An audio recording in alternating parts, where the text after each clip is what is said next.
¿Qué diferencia hay con la escritura alfabética con respecto de cualquier otra escritura? Que la escritura alfabética es la única que representa literalmente lo que hablamos. Literalmente lo que hablamos. O sea, yo cuento muchas veces que en un congreso en el que estuve una vez estaba uno de los expertos en... Tiene un libro que a mí... O sea, yo he tenido varios libros que han sido como revelaciones, la verdad que han sido revelaciones. Bueno, uno fue se llama El mundo sobre papel. De un tal Olson. Y él decía, en un congreso, decía, yo tengo una nieta de 3 años que no sabe escribir, ¿no? Entonces a esta nieta yo le digo, ¿cómo escribirías, cómo tú representarías un gato? Y me hace así un garabato, ¿no? ¿Cómo representarías 2 gatos? Y me hace 2 garabatos. ¿Cómo representarías 3 gatos? Y me hace 3 garabatos. ¿Cómo representarías ningún gato? Dice, y mi nieta pues se queda, si no hay ningún gato, no se representa. ¿Qué es lo que hace la escritura alfabética? La escritura alfabética representa ningún gato, representa lo que hablamos. Y por tanto está representando lo que pensamos. Así que con la escritura alfabética aparece una instancia de realidad que es el pensamiento. ¿Y de dónde sale el pensamiento? ¿De dónde viene el pensamiento? De la mente. Entonces aparece la conciencia de la existencia de la mente, por primera vez. Y la persona se considera integrada por un cuerpo fijo y por una interioridad transformable, por una mente. Llames mente, alma, yo, como la quieras llamar. Por una mente. Y lo que le empieza a separar de los demás, y por eso la individualidad se dispara, es el contenido de la mente. Es cuáles son sus deseos, sus pensamientos, sus emociones. Es el contenido de la mente. Esto no existe en las poblaciones orales. De hecho, la Ilíada es un texto que también hay un libro que se llama La musa aprende a escribir, de Havelock, donde se analiza si la Ilíada fue un texto que fue generado por una población oral y se transmitió hasta que apareció la escritura y lo fijaron por escrito, o fue generado por una población con escritura. Y llegaron a la conclusión de que era resultado de una población oral. Entre otras cosas porque en la Ilíada no hay ni un solo verbo de acciones de la mente. No hay ningún verbo que sea pensar, creer, dudar, confiar, ningún verbo de acciones de la mente. Porque si no hay escritura alfabética, no hay conciencia de la existencia de la mente. Y por tanto no hay reflexión sobre el contenido de la mente. Entonces, ¿qué es esto de la subjetivación?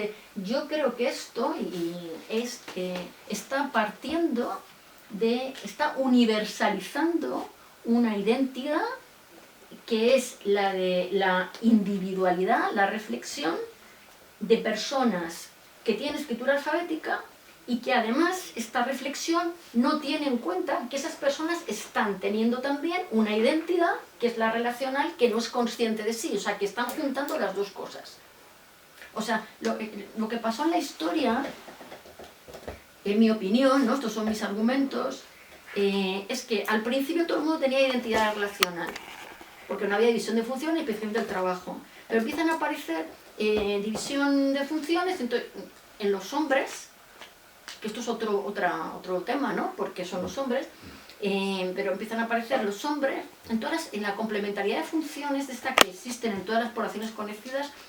Puede haber sociedades igualitarias donde los hombres no tengan más poder. Yo he trabajado con los Agua en el Amazonas y no había, yo no diría que hay patriarcado, no había relación de poder de hombres sobre mujeres. Pero en todas las sociedades conocidas lo masculino tiene más prestigio. Tiene más prestigio, eso no implica más poder. ¿Y por qué tiene más prestigio? Es otra pregunta, pero eso nos llevaría por otro lado, ¿no? Entonces, la cosa es que al principio son todo relaciones igualitarias, solo relacional, y luego poco a poco los hombres empiezan a individualizarse porque empiezan a tener control, son los guerreros, son los comerciantes, empiezan a diferenciarse entre sí. Pero esa individualidad, esas diferencias, todavía no pasan por la mente. Se construyen con los mecanismos de la identidad, del conocimiento procedimental. O sea, yo me visto de guerrero, o sea, te diferencias en tu apariencia, en tus acciones, en tus gestos, ¿vale? Y cuando hay uno que dice, no, yo soy el rey sol, yo soy, pues dices, entonces está identificando con la fuente más importante de sentido en lo relacional, que es lo sagrado, ¿vale? Se identifican con Dios, se identifican con lo sagrado. O sea, tú, esos primeros niveles de individualidad no pasan por la mente. Entonces, ahí se puede hablar de subjetividad emancipadora y tal. No, yo creo que no, porque no pasan por una reflexión. ¿Vale? O sea, esto de la subjetivación emancipadora, y además hay que ver si eso es emancipador. Tú me preguntas también si es distinto del proceso de individuación. Yo creo que no es, o sea, que se asocia a pero a la individualización o individuación a partir de escritura alfabética. O sea, es una reflexión sobre el contenido de la mente. Y esa reflexión te lleva a o sea, exige unos... Hay otro libro sobre... Es que el paso de la oralidad a la escritura es interesantísimo, es interesantísimo. Hay otro libro de Ong que se llama Oralidad y Escritura, y ahí te analiza cómo piensa una persona que tiene oralidad, ¿no? Y no hay lógica formal. O sea, ahí te cuenta una anécdota, por ejemplo, que no es literal, pero tiene que ver con osos y con Alaska, yo creo, aunque a lo mejor no es literal lo que cuento. Pero dice, a una persona oral, de sociedad oral, tú le dices, porque hay experimentos en Siberia, se hicieron experimentos en Siberia, Pedro ha estado en Alaska.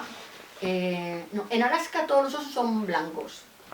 Pedro estaba en Alaska.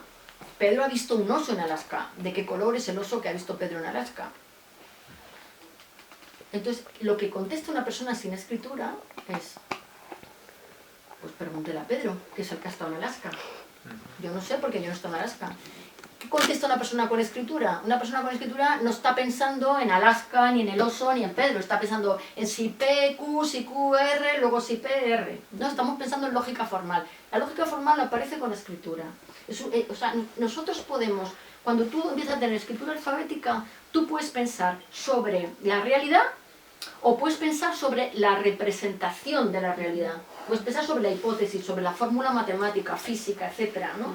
Entonces, este proceso de subjetivación emancipadora tiene que ver con pensar la representación, para mí. ¿Vale? Entonces, eso exige escritura alfabética. Entonces, sí que tiene que ver con un proceso de individuación. Y que esto, tenías otro punto del espacio, ¿no? Sí, yo ahí es que a veces utilizo el concepto de subjetividad de una manera que quizá no es del todo correcta. Lo que pasa es que... ¿Cuál era Pero yo sí que, o sea, a través de la organización del espacio nos construimos subjetivamente. Sí, o sea, nos construimos, habría que decir que quizá nos construimos identitariamente, pero...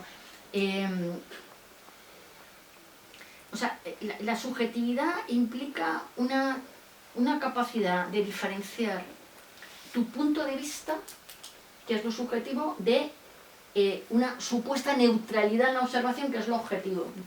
¿Vale? Entonces, supone diferenciar lo subjetivo del objetivo, porque si no, no existe la subjetividad. O sea, tienes que tener y claro, en las sociedades orales, si no existe esta conciencia de que lo subjetivo es subjetivo, entonces está mal dicho, yo creo, que el espacio construye nuestra subjetividad. O sea, nos construye nuestra subjetividad, pero construye algo más profundo, que es la identidad. Con espacio y con tiempo construimos la idea de lo que es el mundo. O sea, son los dos parámetros de orden a través de los cuales organizamos la realidad, ¿no? Y dependiendo, o sea, el espacio... son parámetros, o sea, elige referencias fijas y tú dices, esto sucedió más allá o más acá de este punto, más allá o más cerca, más lejos, a la derecha, detrás, y el tiempo elige referencias de movimiento, pero de movimiento recurrente, para que sirvan para ordenar. Entonces, cuando tú no tienes escritura y no tienes mapas, lo que haces es elegir referencias fijas en el espacio, ese árbol, esa roca, ese río, para ordenar la realidad. Y tú no puedes ordenar nada más que lo que conoces, porque lo demás no tiene referencias, ¿entendéis? O sea, una persona que no tiene un mapa no puede, para él el mundo se acaba en lo que puede andar, en lo que conoce, porque no tiene mapas. Y con el tiempo lo que hace es que elige referencias de movimientos recurrentes que existen en la naturaleza, como la salida y la puesta del sol, las fases de la luna, las mareas, y ordena. Pero claro, no puede ordenar nada que, digamos, que no haya sido contemplado o transmitido oralmente. Entonces, cuando aparecen los mapas, cuando aparece la escritura alfabética, empiezan a aparecer los mapas, el mundo se amplía, se multiplica, porque para mí el mundo está integrado por todos aquellos fenómenos que alguien allá ha representado en un mapa. O sea, yo esto lo comparo a... Aquí tienes una y ahí también. Yo esto lo comparo a lo que es leer un pentagrama para mí. Yo no sé nada de música, desgraciadamente, ojalá hubiera sabido, no sé nada de música. Yo veo un pentagrama y no me dice nada. Pero alguien que entiende, que sabe leer música, mira un pentagrama y oye la música. Pues eso es para todos los mapas, ¿no? O sea, yo veo un mapa y eso es el mundo para mí. Pero para alguien que no sabe leer un mapa, eso no le dice nada. De hecho, yo toda esta investigación la empecé cuando, o sea, yo la primera vez que fui con un grupo indígena fue con una ONG, un verano, que me mandaron a Guatemala y me tocó con los Quechí, un grupo de agricultores de Roza. Y bueno, yo me quedé absolutamente, o sea, es que siempre lo digo, ¿no? Que no saben lo que es estar en presencia de otra cultura. O sea, es que para mí fue como... Porque, claro, lo que nuestra sociedad entiende es que las personas son como somos nosotros, solo que nosotras con menos capacidad tecnológica, con menos... Pero no, o sea, entendían el mundo de otra manera. Y entonces decidí que yo tenía que volver ahí. Entonces pedí un proyecto de investigación a la Complutense